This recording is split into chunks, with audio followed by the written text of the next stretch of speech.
नमस्कार दोस्तों, आज की कहानी है कलह। रात धीरे धीरे अपने पंख फैला रही थी। आसमान में तारे वैसे ही टिमटिमा रहे थे जैसे किसी ने काले कपड़े पर छोटे छोटे दीप जला दिए हों। उस छोटे से घर की खिड़की के पास एक बच्चा बैठा था, चुप, बिल्कुल चुप। घर के अंदर फिर वही आवाजें उठ रही थी, तुम्हें मेरी कोई परवाह नहीं है और तुम्हें बस शिकायत करना आता है। हर शब्द जैसे दीवारों से टकराकर उसके दिल में उतर रहा था। वह बच्चा अपने कान बंद कर लेना चाहता था, लेकिन आवाजें इतनी तेज थी कि वे उसके भीतर तक पहुंच जाती थी। वह धीरे से उठकर खिड़की के पास आ गया।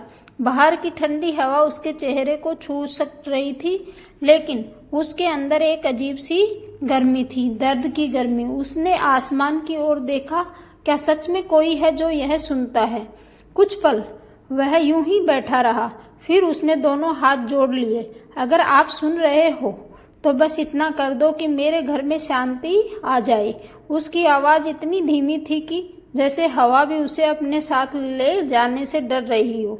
मुझे कुछ नहीं चाहिए, बस ये आवाजें बंद हो जाएं। उसकी आंखों से आंसू गिरने लगे।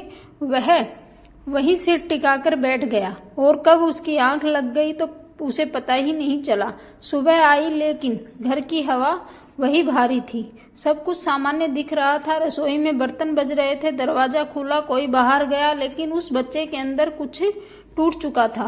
वह चुपचाप बाहर निकल गया। रास्ते में उसे एक बूढ़ा आदमी दिखा। वह पेड़ के नीचे बैठा था, जैसे किसी का इंतजार कर रहा हो। बच्चा बिना कुछ बोले उसके पास जाकर बैठ गया। मन भारी है?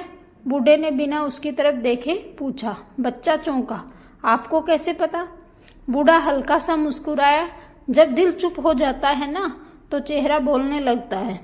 बस इतना सुनना था कि बच्चा खुद को रोक नहीं पाया। उसकी आंखों से आंसू बह निकले।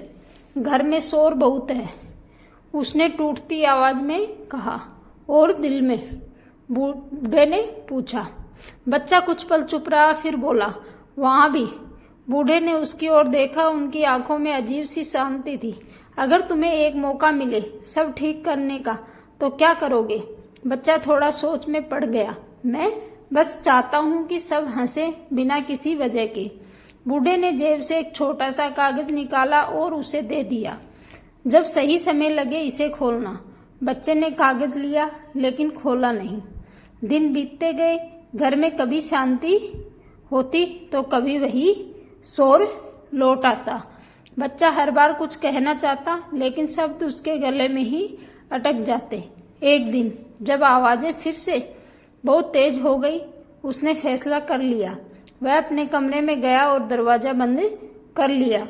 उसने वो कागज निकाला, धीरे धीरे उसे खोला। उसमें सिर्फ एक लाइन लिखी थी, जो तुम महसूस करते हो वही कह दो।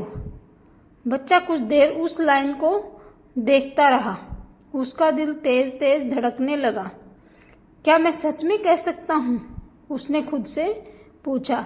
बाहर से फिर आवाज आई, बस बहुत हो गया। और उसी पल जैसे उसके अंदर कुछ बदल गया। वह दरवाजा खोलकर बाहर आया। उसके कदम धीरे थे, लेकिन ठहराव भरे। वह दोनों के सामने आकर खड़ा हो गया। आवाजें अचानक थम गई। मुझे डर लगता है, उसने धीरे से कहा। दोनों चुप।